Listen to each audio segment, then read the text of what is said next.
Mm. What was that question you asked? Ask Swamiji if ignorance is only on an individual level or is there a collective ignorance? Oh, that would be convenient, wouldn't it?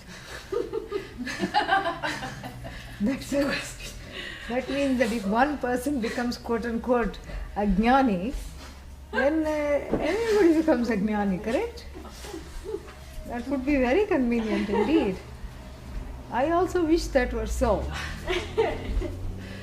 But then I would be out of a job. So we'll say it's not so. No, it's not so. Because, but that's not exactly what you asked. You asked two things. Not exactly You asked two things. What were they? One was that, like, if one person gets enlightened, I mean, you didn't say that, but you kind of alluded. I actually really I didn't mean that. No, I don't think you meant that. What, like we have Vishwa Virat. Yeah. You know, like that. Pragya.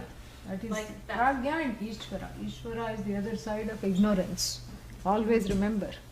Pragya, Suptaha, the one who is sleeping is called Pragya. And what is on the other side of Pragya is Ishvara. Pragya means the sleeping one. Prakarshena Agyaha, the individual. And what is Samashti? Samashti, there is no ignorance. It's all Bhagavan. Only the Jiva is ignorant. And the Jiva, of course, as it were, taking what is unreal to be real, becomes, identified with the body, mind, sense complex and becomes quote-unquote ignorant or separated from that whole, So, that is what the thing is. But then the way you asked it was, is there a collective ahankara? Yes. But there is a Yes. collective ahankara, but that does not translate into these two things. No. Yeah. There is a national ahankara, Yes, a community ahankara. This is what I was. Yeah, so all that is Yes, there, but yeah. that doesn't translate into collective ignorance. Okay. Yeah, you can say collective ignorance because everyone as a collection is ignorant. But we should not go to the other place, which a lot of philosophies, Pondicherry and other people think. A lot of people think that if one person becomes enlightened, everybody is enlightened. That's dangerous because, that means that there is no enlightened person in the world. That's really what it means. That's so hopeless. Then why are we studying this? And so that's not quite right. And it has other logistical problems, plenty of them. And so that's not quite correct. That's not correct at all. We have to understand what is ignorance. Ignorance is separation. And if a group of people are separate, they are not separate. They are together. They are connected. Here we are talking of the individual malady of separation leading to sorrow, grief, anxiety, what have you. Yeah. So that separation is an individually felt, individually cognized malady. And it's actually only a human malady. Even though all the jivas are ignorant, that's why they have incarnated themselves. But still, in the human being alone, the ignorance translates into affliction. Yeah. Otherwise, there is no affliction. Mosquito also ignorant. Mosquito doesn't say, what color should I paint my toenails? It never has that problem. Because it doesn't have toenails, one reason. Second reason, even if it were to have, or it could say, what color shall I paint my antennae? It doesn't have that problem. Now they are doing a new experiment. Yeah. This insect called the praying mantis? Yeah. It doesn't pray, it only preys. That's why it adopts that posture. Actually, it's preying upon its prey. And we think it's praying because it brings its little, stick hands together, and the stick insects goes like this. And it turns out that other than human beings in the insect world, it's the only one that has 3D vision. Apparently, all other insects see flat. So they want to, this is very interesting. So they want to see what will happen. Like, see, supposing they put one 3D glass on the human being, and the person will, and if you give a drink in the hand, they will spill the drink, the person, because they are confused whether it's something, if they are seeing a 3D goggles and they are seeing something coming at them, a rock is coming on the screen, but they think it's coming at them, the depth perception is wrong, and the the height perception is wrong, and the flatness or the otherwise is totally, they make a lot of mistakes. Now they have developed small 3D glasses for these praying mantid is the plural apparently. So these little glasses which they cannot eat up and which are made of beeswax, they are so cute. They look wonderful. These praying mantids, you can also say mantises, but mantids, they are amazing. And they have these little very shapely, nice glasses. And they've conducted an experiment and made them jump through some hoops with the glasses, and all of them failed, bringing home the understanding that the 3D vision can, wherever it is, whether it's in a human being or a mantis, it can be tampered with by these interfaces. And then afterwards they take off the glasses and give them some crickets to eat as a reward. This is what is going on. These are the kind of things that get funded. So it's biodegradable glasses made of beeswax and some other things which don't come in the way, and they cannot bat it off, or it's stuck. How they put it on, I didn't read the rest of the article. You can Google it and read it. Maybe that's why I came early to talk about this. You want this to be recorded here? Yes, please. Yeah? Yes, we have been. Okay. All right. What is this? Kathopanishad. All right. Om Sahana Bhavatu Sahanau Bhunaktu Saha Viryam Karavavahai Tejasvinavadhitamastu ma vidvishavahai. Om Shanti Shanti Shanti. Om Namo Bhagavate. Om Namo Bhagavate. Vaivasvataya Mrityave. Vaivasvataya Mrityave. Brahma Vidyacharya. Brahma Vidyacharya. Nachiketase cha. Nachiketase cha. Paranchikhani. Paranchikhani. Vyatrinat swayambhuhu. Vyatrinat swayambhuhu. Parag pashyati. Tasmat parag pashyati. Tasmat param pashyati. Na antaratman. Nacha antara. Acha is not there, I made it up. Na antaratman. Na antaratman. Kaschid dhiraha. Kaschidhiraha. Pratyagatmanamaikshat. Pratyagatmanamaikshat. Avritta chakshuhu. Avritta chakshuhu. Amritatvam Amritatvam ichcham. Yeah, very nice. So, Kham Khe Khani. What am I saying? Come, who? No, not come. Kham. What? Yeah, Kha. Kham. Okay. Yeah. Kham Khe Khani. What is kham? Come. Not Kham Khe Khani. Kha. The sense. Huh? One or The two sense. One of two things? I said 1 or 2, 3. 1, 2, 3 of what? 1 or 2. 1, 3 or 2, 3. Yeah.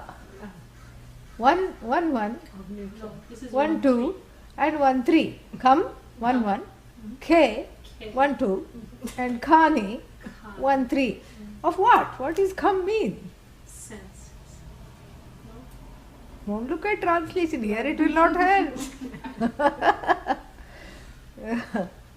Like calm and cold. That's not. No, the that same. is not kha. Kama, krodha, kam. You know, yeah. Kham. Hmm? Kha, kham. Kha. Kham is neuter. So kham, ke, khani. Kha is the word like phala. Kha. Yeah. What is kha? Khagaha. I told you this. Oh. Yes. Oh.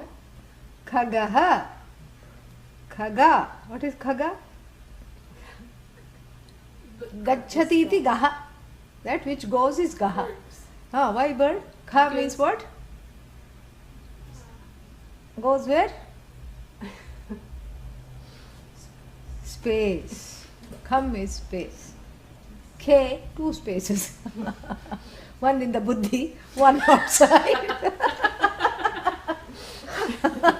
Khani, lots of spaces. Khani means spaces. And where are the spaces? You know, you pluck the eyes out, what remains? Kham, K, two. Pluck the ears out, you know. And what remains is the apertures. You see, all these are apertures, so many spaces. And these are called, in other words, golakas, spaces. So khani is so many spaces, and the spaces are these khani, these spaces are upalakshanani, are metaphorically connected to mean what occupies that space. Yeah. So the eyes are saying occupy K, so they are occupying two spaces. Ears are also occupying two spaces. You know, the nostrils are occupying two spaces, kind of divided. Yeah. And then the mouth is occupying one space. Correct? So there are all these apertures with which the jiva contacts the world. Says hi. Even before you put out a hand to say hi, the eyes have already seen and are saying hi to an object. And the eyes become, journalists. They report such and such an object is available here. Mantis wearing eyeglasses. Available here. The eyes just report and the mind goes, what, where, how? I want to catch it and bring it home and examine it under a scope. That's what the mind says, correct? So the mind generally goes where these eyes go. So khani here means eyes, ears, all these sense organs by upalakshana, by extension, which are occupying those spaces. Very interestingly worded, because the Upanishad, Lord Yama wants to remind us that, he has a gory sense of humor, I told you. Like what happens when one is reduced, the body is reduced to a skeleton. What do you see in place of the eyes? Holes. This is what is kham, K. Holes. Kham means holes here. And in place of the ears, you see two more holes. In place of the nose, you see one big hollow. In place of the mouth, you see some teeth, and even those are fallen off because the fellow was old, and you just see another hole. It's just holes, you see. So Lord Yama is not saying that, oh, look at these sense organs. He is reducing them to the ultimate truth of them, which is that they are finite. Don't forget that these are just cartilage, tissue, flesh, occupying some holes made by the bones. In fact, the bones outlast these. The holes outlast what is put in them. This is something very intense to think about. Each time, one is protecting the eyes and putting one eye bag. Everybody has to have a bag. The eyes also have a bag. So there is one eye bag. And you put it, it's smelling of lavender and things, and some seeds they put that. And then otherwise you put cucumber on the eyes, do all kinds of things, and then what? It's just non-existent ultimately. And even that hole, which is in the form of the bone, that also is finite, comes to an end. So these holes were made by who? Swayambhu. Look at the word. Swayam bhavati. Swatantrena bhavati iti swayambhu. Swayambhu means the one that is, which is without having a cause. The one that is without a cause is called Swayambhu. So who is Swayambhu? Bhagavan, Ishvara. So the Ishvara who has made these, who has filled up these holes with nice looking pair of eyes, ears, everything, with so many billions of cells, so much capacity, distance vision, distance hearing, ability to pick up the smells, very cleverly put in these holes.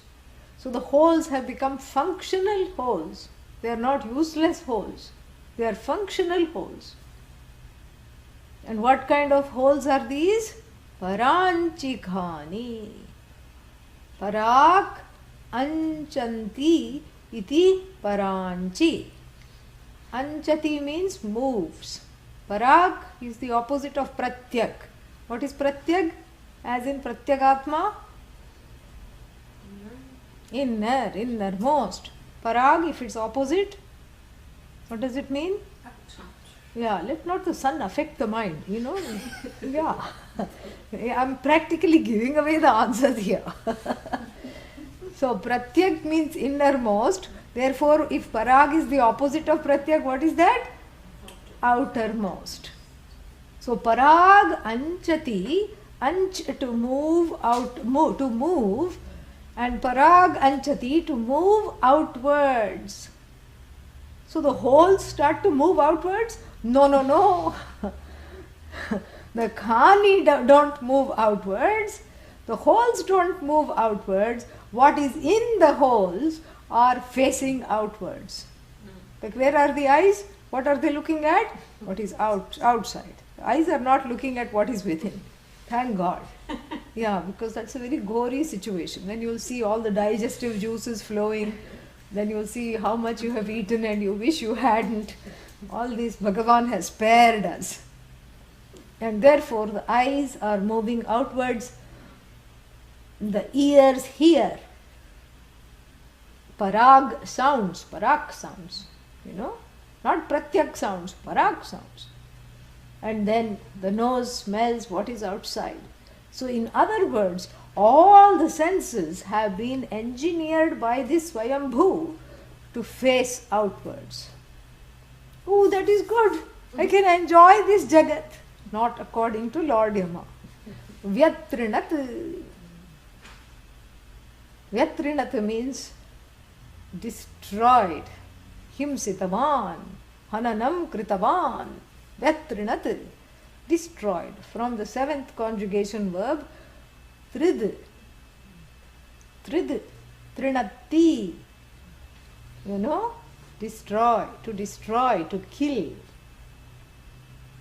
So, Vyatrinat means V plus Atrinat, totally destroyed.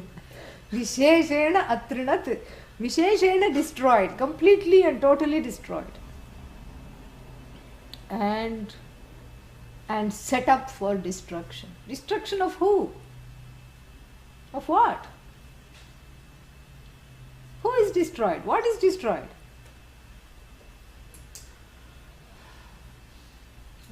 One is consumed. Who is destroyed? What is destroyed? Vyatrinat is qualifying who here? One who identifies. The one who has these eyes, ears, etc. In other words, the jiva. Yes. It's not that the eyes are destroyed or the ears are destroyed. Vyatrinat means has destroyed this very being who sports these holes and what fills them. Yeah. That's the thing. Vyatrinat, completely destroyed. And therefore, is it really the Jiva's fault? Parag pashyati, sees outside only all the time. Nacha antaratman, chandasam for antaratmanam. So only sees outside, bahihi pashyati, bahif pashyati, sees outside. Nacha na antar, antar na pashyati. Antar means inner. Doesn't see inside. Antar doesn't mean inner, antar means inside. Antaha na pashyati. Antar na pashyati, doesn't see within. Always sees outside. And has the pointing finger ready. It's your fault. You did this to me. That's why I'm in this shape. Plays the blame game without any training in the game. Yeah. Untrained in the game, one is born, and without any training, like chess and all, you need to do checkmate, you need lot of training. It's a brainy game. This is not a brainy game. This is a crazy game.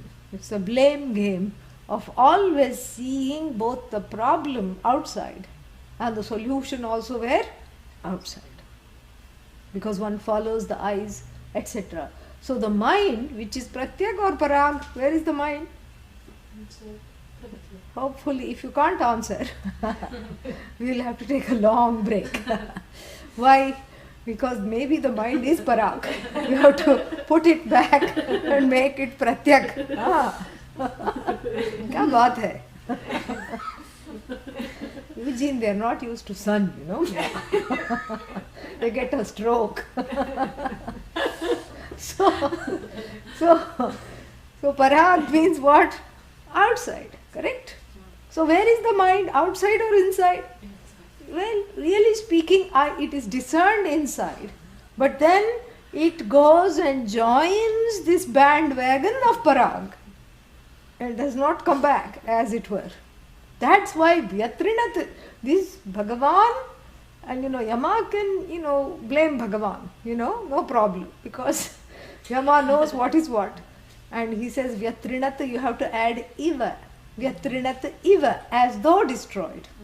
Yeah. The setup is itself wrong. And here we say, nobody is attracted to Vedanta. Why nobody is coming to class? Why nobody is taking the Vedanta? Vedanta, Shmedanta. Why will they take Vedanta when the Jagat is full of flowers? Spring has sprung. The Jagat is full of colors. The Jagat is all green. And the Jagat has so many more interesting things going on rather than looking within, which is a very boring thing. Very boring and difficult to look within. Because there is self-loath. 5 minutes if you sit quietly, what happens? Restlessness comes. And if you penetrate that restlessness and see what it is, it's very clear that there are certain uncomfortable bubbles that come, like out of these mud swamps. If you go to these swampy places, there are these bubbles that come from the mud, called mud bubbles. Not a pretty sight, either outside or inside. So here the sludge bubbles from the unconscious, the mud or the silt of the unconscious, keep rising, because what do the sludge bubbles say? You are no good, you are an idiot, you'll never get this right, you'll never understand this, you are a failure, you are a loser. This is what it's saying. Each one is a bubble. And therefore what? Therefore, nobody wants to hear these bubbling sounds. Therefore, what does one do? Focus outside. From mall to ball, you keep yourself busy. In between you catch a movie. That's all. That's why these people who make malls, they will put movie theaters also there. They will put restaurants also there. So that once you go there, it becomes a total institution. You never, you're imprisoned in the world of the finite. without bars. There are bars, but a different kind. Without prison bars, you are imprisoned in the world of the senses. This is what it is. And this is the way poor things, all the beings keep going, correct? They keep going like that. And and even if you see families who live close by, they may not go to the malls all the time, but when they get together, what do? Oh, let's cook and eat. Look at every American holiday or Indian holiday. What is there? Let's cook and eat. This is what we are doing on Friday. So, so let us just cook together, and then eat together, and then disperse, go back to our lives, and then come reconvene. And it's called a family reunion. Everything the same thing people do.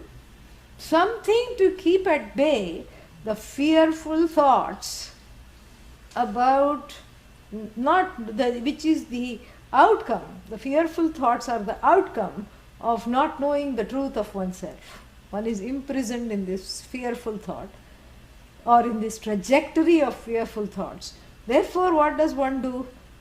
Get imprisoned in the trajectory of fearful scenarios, from malls to movies to balls. Yeah, that's what it is. So either way it's an imprisonment.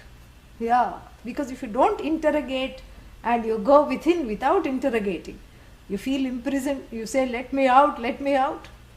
And then you try to join some group. Then you say, let me in, let me in. Then you find out you don't like that group. Then you say, let me out, let me out. This is the Jiva's 2 mantras, only 2 mantras. Let me in, I want in, let me in. And then what? I want out. I want to run away from everything. This is what the whole thing is. Therefore, very beautiful beginning. Paranchi khani. Parak anchati iti paranchi. Khani means spaces. Spaces which are filled. And that's why he uses the word spaces. Spaces first which are filled with the upakarana. Upakarana means these eyes, etc. And then in turn what happens to those? They fill up the spaces within. The spaces that have a sense of judgment centered upon the eye, that have a sense of lack, that have a sense of fear. All those spaces which one doesn't want to confront are filled by what is outside. This is what is called paranchikhani. And in so doing, in keeping the jiva busy in the world of names and forms, in the nama-rupa world, addicted to namas and rupas, Bhagavan has as though destroyed humankind. Not any other kind, only humankind. Here jiva means humankind. Why? Because of ignorance? Everything is ignorant. All jivas are ignorant. But they are not destroyed. They are not destroyed. Why is only the human being destroyed? Because they identify with Yeah, because the human being has the second problem. First is the ignorance, second is the wrong understanding of oneself. Yeah, identification with the body, the free will. One has enough free will to understand that, to make the mistake that I am as good as what I see in the mirror. I am as good as my achievements, which I don't have. I am as good as my money, which also I don't have. I am as good as my name, which is gone in the mud. I am as good as the fame, which again I don't have. So mostly one recognizes oneself from a nunj perspective. Nunj means a negative perspective. Nunj is the negative particle. Or un, if it becomes, so one identifies from the perspective of not being enough, of not having enough. So it's always a negative self-definition. And I don't mean it, I mean it in both ways. A self-definition that is negative, meaning, bad, not positive. Self-definition that is based on negation, another meaning. Both things are there. So this is why only the humankind is brought out in this particular, what's its name, mantra. So Vyatrinat Swayambhuhu, and therefore what? Parak Pashyati. Who Pashyati? Kaha Pashyati? Whoever it is. Kaha means who? Who sees this Parak? Everybody, whoever has this Paranchikhani sees Parak only. Sees only outside. Doesn't see what is right there. Doesn't see the problem as centered on this I. Sees the problem as centered on the other. Yeah. That is why I said, the baby is born with a pointy finger. As soon as one is born, one starts to be affected by the Jagat. That's why as soon as it borns, as it's born, it cries. Oh no, I'm no longer safe. This is a scary place and I'm so small. And who is this big face coming dangerously close to me? Who is this fellow? And the baby cries. And the baby cries because the safety of the mother it cannot see. It misses the mother. Even for 2 minutes the poor mother cannot go to the bathroom. It starts to feel completely berserk and insecure because it was spent all its time connected. And here that disconnection starts at birth. And as soon as the disconnection starts, seeing the Jagat as the problem starts. Seeing everything. Seeing, of course, what else am I seeing? I'm seeing the Jagat only, unable to see myself. Unwilling and unable both here. So unable to see myself. It's much harder because it is sukshma to witness the mind without training. And of course, even if I could see the mind, if I could see that, okay, perhaps I'm overreacting, I don't want to see it. Because it's much more convenient to blame somebody else for one's own misery. There is a certain gratification, which people find, blaming someone and saying, this is the cause of my problem. And that's why so many marriages end in divorce. So many children, disown their parents. So many parents disown their children. So many friends break up. And so many relatives don't want to see each other's faces. Because one thinks that one is somebody else or something else is the cause of my misery.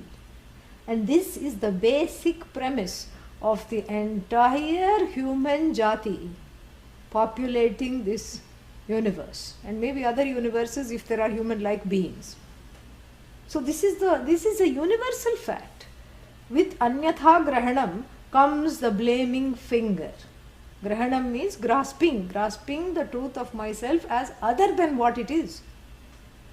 Not yatha. Yatha means as it is. Anyatha, not as it is. So as it is not. So I take myself to be as I am not. And in keeping with this mistake goes the mistake of seeing the solution to my happiness, seeing the solution to my misery, seeing the solution to my fear, the happiness that I seek as always located bahar, outside. Parak pashyati. And what? Therefore, na antaratman pashyati atmanam. Atman is not is pratipadika, it's not really a word, but here we have to see it as atmanam. So, antaratmanam na pashyati. There is no, and it becomes a vicious cycle. So first time you blame the Jagat, you blame, every rock, you blame Bhagavan, sometimes you blame Bhagavan here. In fact, that's why Lord Yama's verse is one very powerful, because he is blaming Bhagavan by showing why people blame Bhagavan and everyone else. It's a very nice irony. That's why I like his sense of humor. It's very beautiful. Fantastic, actually. So this blame game, what does it do? It's a self-fulfilling prophecy.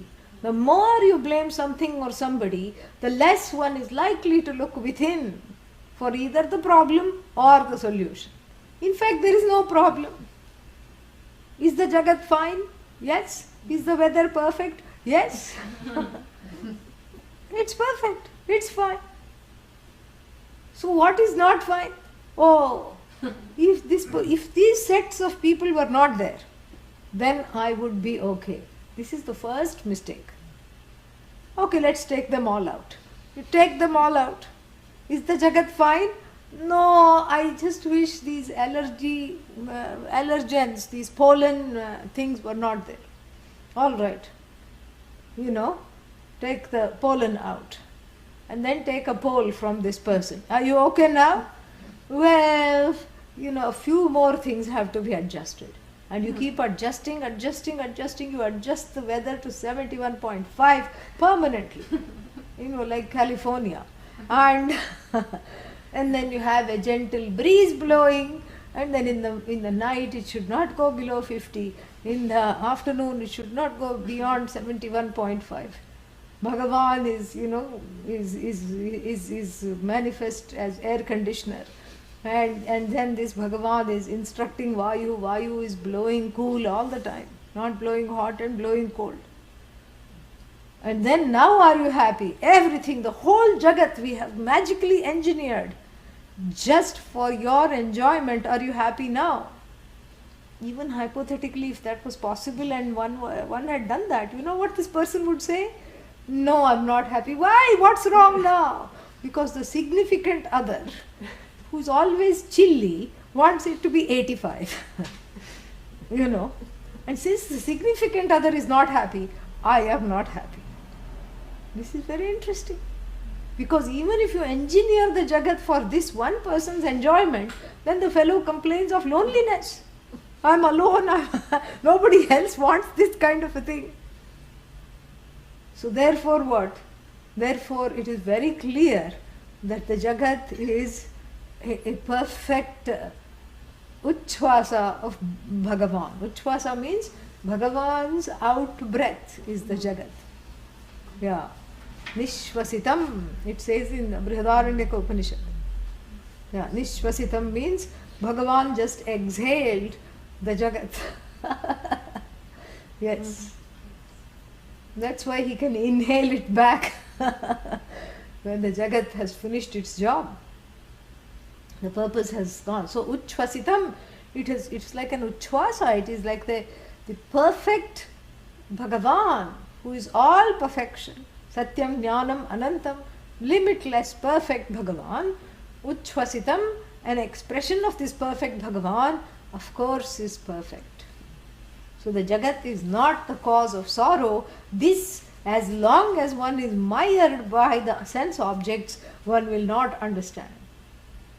And one cannot but be mired by the sense objects, because where are the sense organs looking? Conveniently pointed towards the sense objects. So it's like telling a child, you can look at the cookie, but you cannot have it. That's cruel, This is what Lord Yama is pointing out, that these human children, and he's going to call them Balaha in the very next verse. Yeah, look at the next verse. Yeah. What's the next verse say? Read the first line. Yeah, Parachaha Kaman Anuyanti Balaha.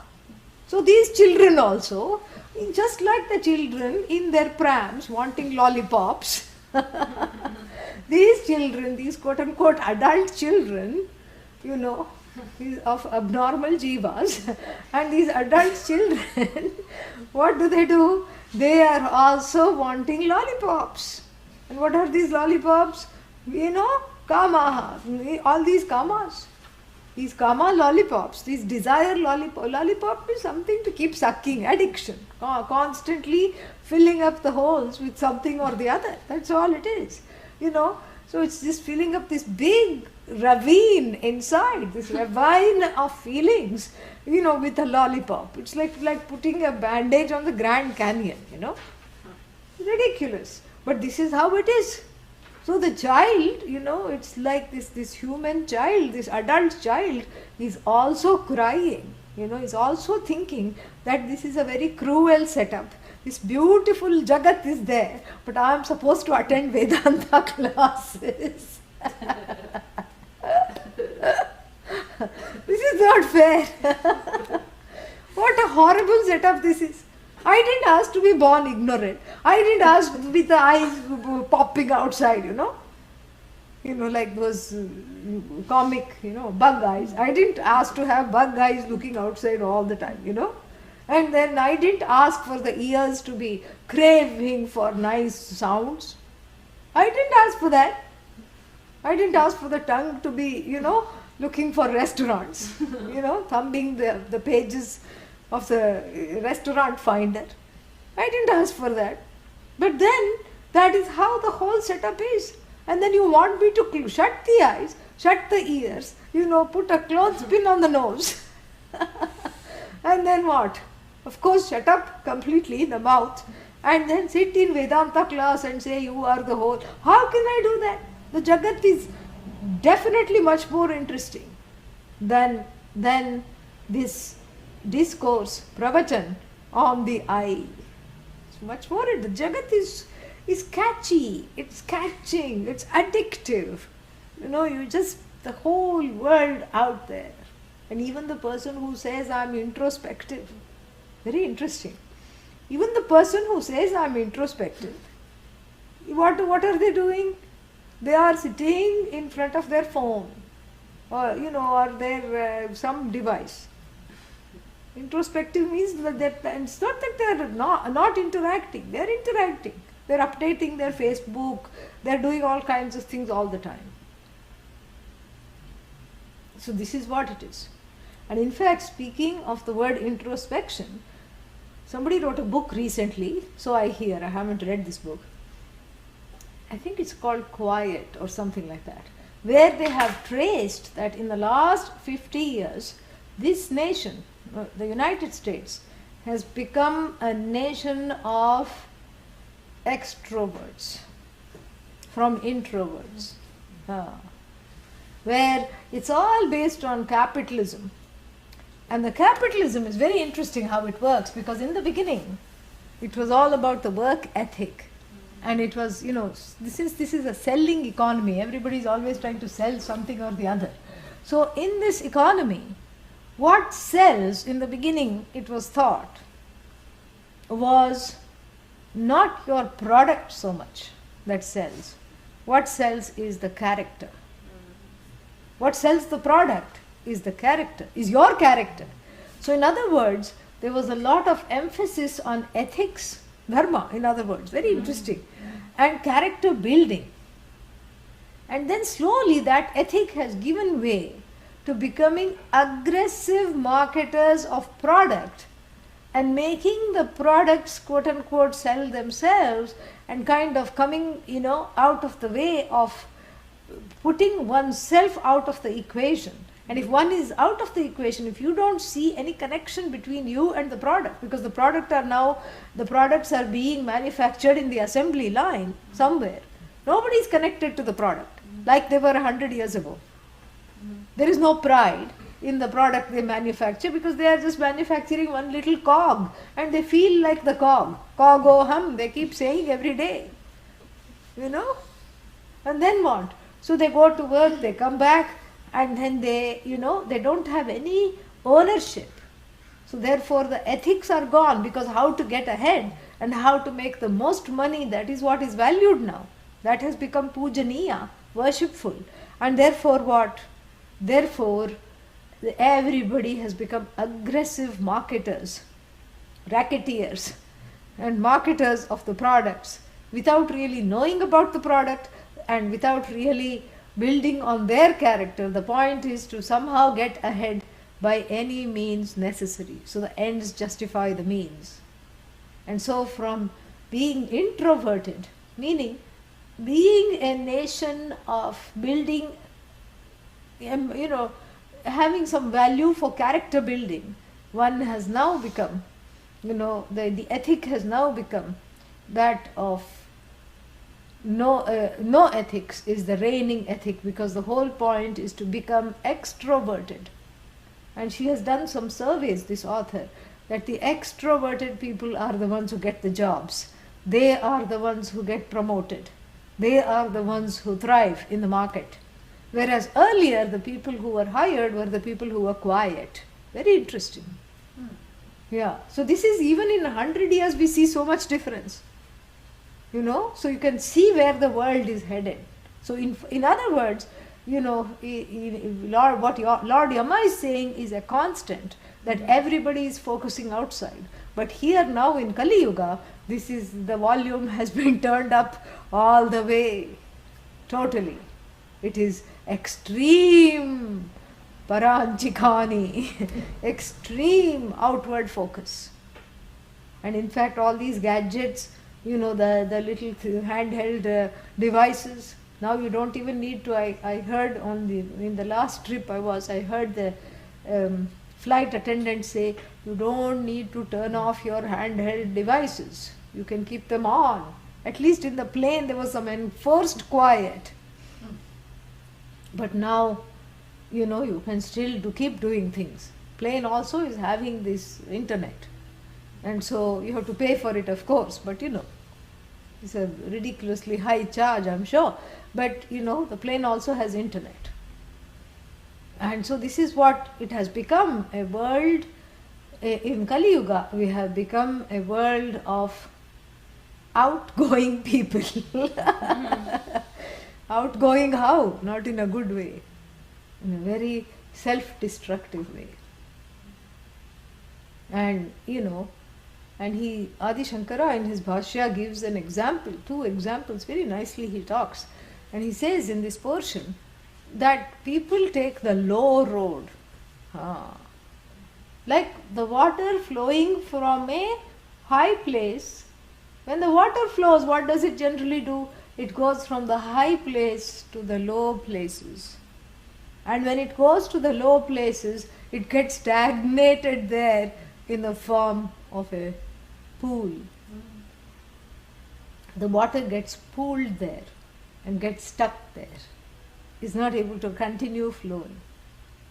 But he says that there are rare rivers who go against the flow. A river that does not go from high to low place and just get stuck there. But there are certain other rivers that go against the flow of all the majority of the rivers and manage to reach the ocean in a very interesting way. He says, Pratisrotaha Sravanti, they go against the flow. So these are the 2 models. One is going with the flow. That is the first model he gives. And then the second one he gives is what? Going against the flow. So going with the flow is good. You have always been saying go with the flow. Not in this instance. Here means going with the ones that are always seeking a solution outside. Going with the masses. It is mass mentality, mass behavior, and in fact it is mediocrity at its best. If you keep doing what everybody is doing and give the explanation, or rather the excuse, everybody else is doing it, so why can't I do it? That is what is called mediocre thinking, because you haven't thought it through for yourself. You are just jumping because everybody else is jumping. Everybody else is jumping into a big canyon and you are also jumping, This is what you are doing. And you cannot give the excuse that 50 other people jumped before me. Therefore, it must be safe. So this is what is called going with the flow of the well-trodden path. So here is what is it called? Stampede of the jivas. The stampede of the jivas towards objects of kama. That is where the stampede is. So if you look, where are the people collecting? Movie theaters, that's where you, especially new release, that's where everybody collects. Or some, what is that called? County fair. You have it here. I have not seen the fair, I have only seen the fair grounds. Yeah. And so we have to always circumvent the fair ground before coming here. So that's how I have seen the fair ground. And so what happens at the fairground then? People will put up their booths and tents and somebody is selling something. We have also Saturday market, farmer market. And this is where the people congregate. This is where generally the people gather. Why? Because there is something for every come. For every orifice, there is something to satisfy. There is something to fill up the various holes which are really filling up. So to speak, you think they are filling up the big hole here, but they are not. It's not really, that's not what is happening. But so when you see the places where people gather, these parties, discos, movies, malls, clubs, markets, fairs, concerts, where everybody is throwing off their t-shirt, this wild behavior, concerts. And, these are the kinds of things. Or you go to, airports.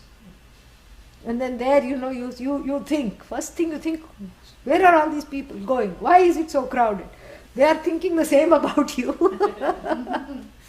They are also thinking, where is this weirdly dressed person going, at 4:30 in the morning.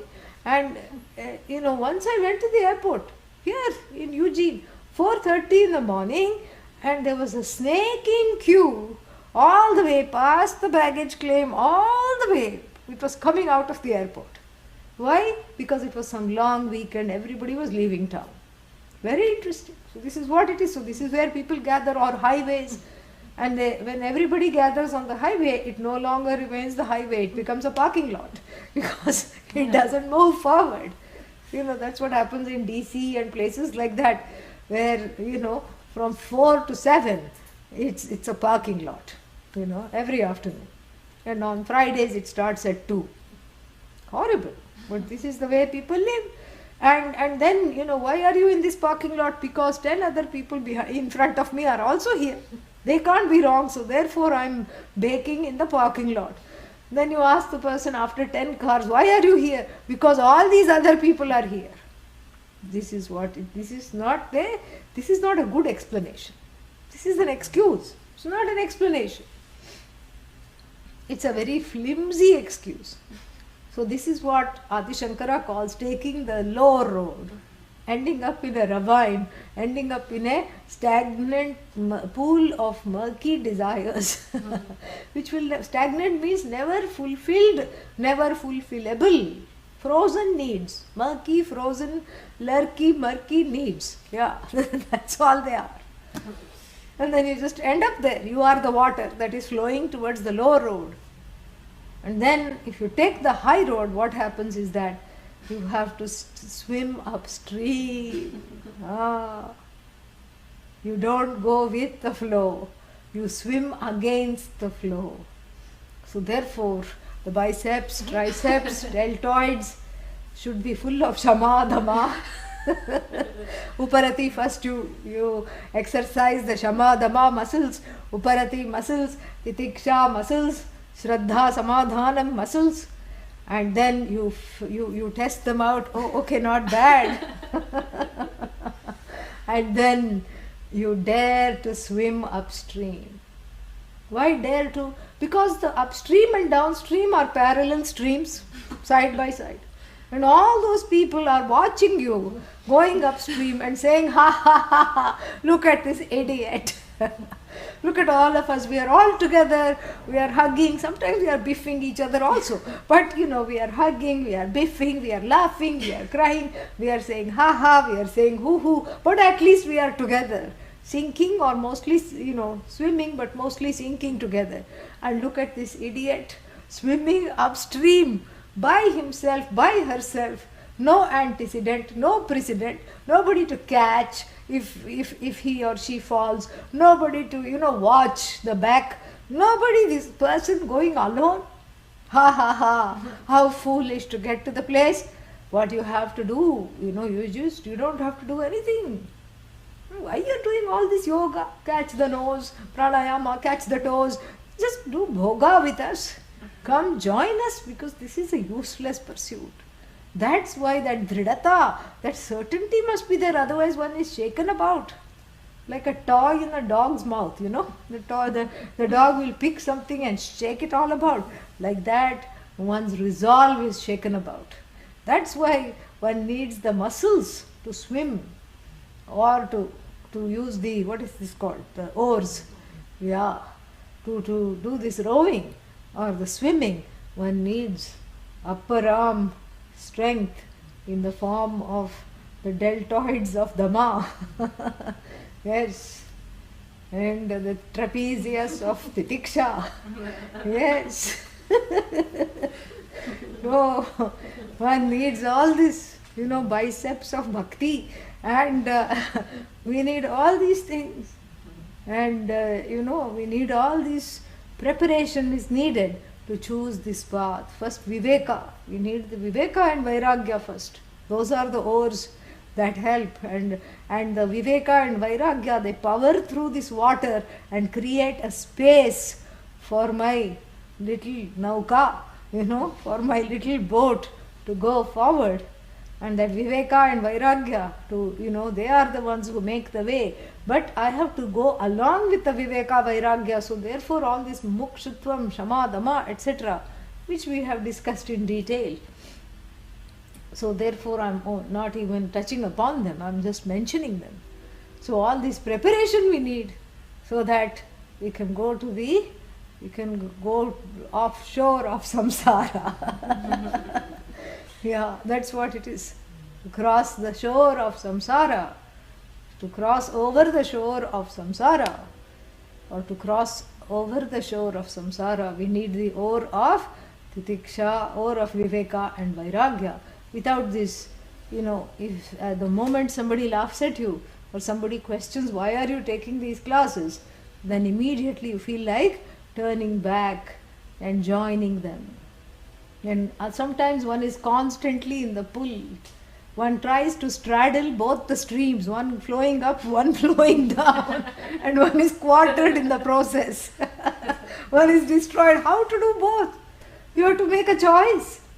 Either you go with the janata. Janata means the masses, the teeming masses, the teeming, meandering masses. Either you go with them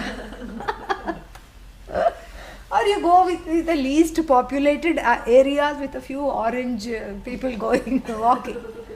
Yeah. And unfortunately these two roads, they are not very, and this is very beautiful because the way this is coming together is so nice, because in the beginning also we started this Upanishad with two roads. Who remembers? Other than me, I mean. Yeah. Who remembers? Very good. Abba, I'm so happy. Two roads, Shreyas and Preyas. Which is the one you don't want? Quick. Preyas. Don't say Shreyas, yeah. Preyas. Preyas means that which is dear. Shreyas means that which is really truly exalted. That which is exalted is dear, but that which is dear, oh dear, need not be exalted. So this Preyas and Shreyas. And this Shreyas was described as a lonely road, unkempt with a few stones and nothing interesting, no dhabas on the roadside. Dhaba means roadside restaurant, yeah, where they serve homemade food, yeah, along with some home germs. And so this is what it is. No dhabas, no resting places, no rest areas, no outlet malls. This road is very weary and lonely and just seems to be and not many people are going on it. And they say this is shortcut to moksha. And the other one is a long road to moksha. Initially I am attracted to the shortcut. Oh, let me go there. But then what happens? Oh, no. Just some silly looking orange people are going there. They kind of look like aliens. Better be it a retreat. Better just walk back slowly, pretend that didn't happen, and then go this side. And the roads are not parallel, they diverge.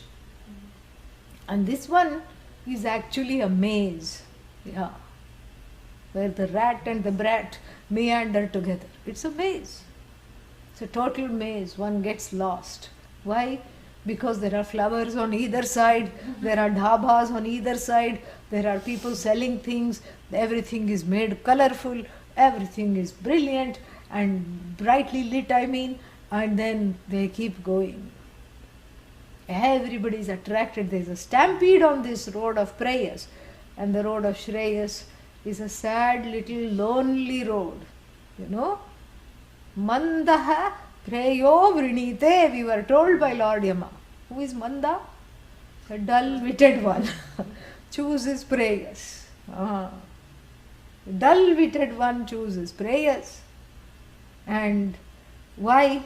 Yoga kshemat mandaha preyo vrinite. Out of the fear of not getting what one wants, and out of the fear of one's own security and desires and ragadveshas, because of being under the spell of ragadveshas, the manda, the dull-witted one, he or she is the one who chooses prayers. Shreyas is the one, the Viveki chooses Shreyas. This was already told. And the same thing, see, Lord Yama is so brilliant in this Upanishad, that same two roads he is alluding to. And Adi Shankara expounds that, because Adi Shankara has not forgotten what has come before. The same two roads are talked about differently here. The one who, even though the eyes are popping out and want to just go towards the sense objects, what do? I shut them and go into Chin Mudra and sit to meditate. The ears are wanting to find out who came, who went, who is talking, are they talking about me? And what do? I turn them as it were inward. That power is given, that willpower is given. For who? For the Vivekis who choose Shreyas. Then which road to take, whether to swim upstream or to swim downstream is not, it's a choiceless choice. And such a dhira, such a Viveki will not say, sometimes I will swim upstream, and then sometimes I will swim downstream. This is what is called California thinking. Anything goes. Sometimes this way, sometimes that way, according to one's own, whims and fancies. Here, this is all about transcending the whims and the fancies and getting to the place of equanimity with regard to ragadveshas, so that one is able to make the correct choice. And what is the correct choice? Swim upstream, even if it feels like it is killing you. Yes. Because what is killing you is the resistance, not the swimming. Yeah, because the swimming is as though, samsara ocean is as though, samsara river is as though, jivatvam is as though. So really what is killing you is your own resistance. Do not give unto or into this resistance. Keep swimming upstream. So here he says, Vyatrinat swayambhu parag pashyati, antaratmanam na pashyati. But sahasranam manushyeshu, out of the thousands of human beings, ekaha, one person. Yeah. Sahasranam manushyanam madhye, out of the 1,000 teeming millions of beings, one person. This is Bhagavad Gita. Lord Krishna says, Manushyanam sahasreshu kaschid yatati siddhaye. One person, yatati, works for this knowledge, works to prepare for this knowledge. Yatatam hi sahasranam, out of the thousands who strive to gain shamadamam, kaschin, one person, knows me tattvataha, knows me completely. This is what Bhagavan Krishna says in the 7th chapter. Very interesting, very beautiful. In fact, this is so wonderful. And so here, and Bhagavad Gita is based on Kathopanishad, a lot of it. Perhaps that is what Lord Krishna was also thinking about. In this, the Lord Krishna is teaching, and Lord Vyasa, when he wrote the Bhagavad Gita, was thinking about Kathopanishad. So, here also, kaschit dhiraha, one person who is a viveki, who is a dhiraha. What does he do? Antaratma amritatvam icchan. What does he do? Wants immortality. Yeah, amritatvam icchan, desiring immortality, desiring limitlessness. Avritta chakshuhu, makes a revolution of the eyes. Meaning what? Turns the eyes around 180 degrees. Oh, goes to a surgeon and puts it inside out? Not literally, figuratively. Looks within. Where are the eyes looking? Outside. What does the dhira do? Chooses to look within, which is akin to swimming upstream. So when you choose to look within, you have to plug out of everything that you are plugged into, all those sources of addiction. Yeah. You have to plug out of them and plug into the truth of yourself. Because you cannot be plugged everywhere at the same time. Yeah. So that outlet, which is true, which has been an outlet for you, you plug out of that and plug into that source, which is constantly, which alone has the power to recharge you. You plug into that source, which is you as the truth of yourself, as Bhagavan, which is the only thing that has the power to recharge you. And here, kaschit dhiraha, one dhira, antaratmanam aikshat, sees the Atma, bees as the Atma. Sees the Atma, bees the Atma, as it were. Seeing is being, assimilates this knowledge.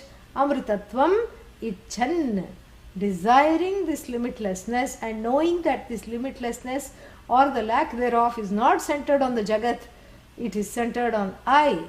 And these limitations are also centered on I. The problem is within. The solution is also what? Within. Knowing that makes a drastic U-turn. Avritta chakshuhu, revolves the eyes. So this is a revolutionary move. Yeah. A revolutionary move to look within rather than without for the answers, and that is why the person is called Dhira. Some more things have to be said about this mantra. We will see that next week. Om Purnamadah Purnamidam Purnat Purnamudachyate Purnasya Purnamadaya Purnamevavashishyate. Om Shanti Shanti Shanti. Harihi Om Shri Gurubhyo Namaha. Harihi Om. Any questions are there?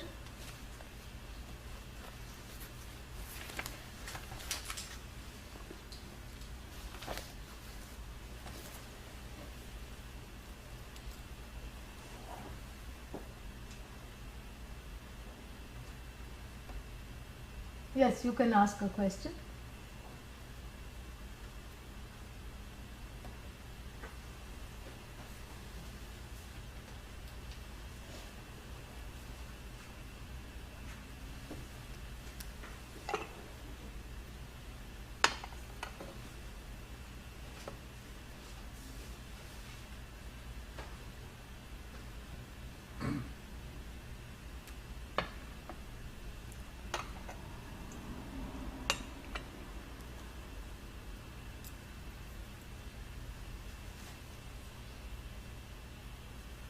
Did you ask it already? Could you qualify in that 1%? Definitely, otherwise you won't be here. Yeah. Absolutely. All those who are here are dhiras or dhiras wanna be or dhiras about to be. So that's wonderful. Yeah. Otherwise you won't be here. Definitely. Yeah. Yes, nice to see you, Savitri. I'm coming to DC in June. I hope you are there. I'll be there between the 6th and the 8th of June.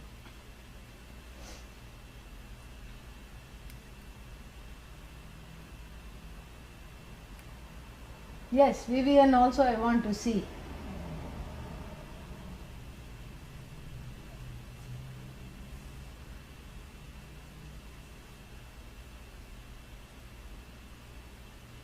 Wonderful. Excellent. I will see you all then, but before that online.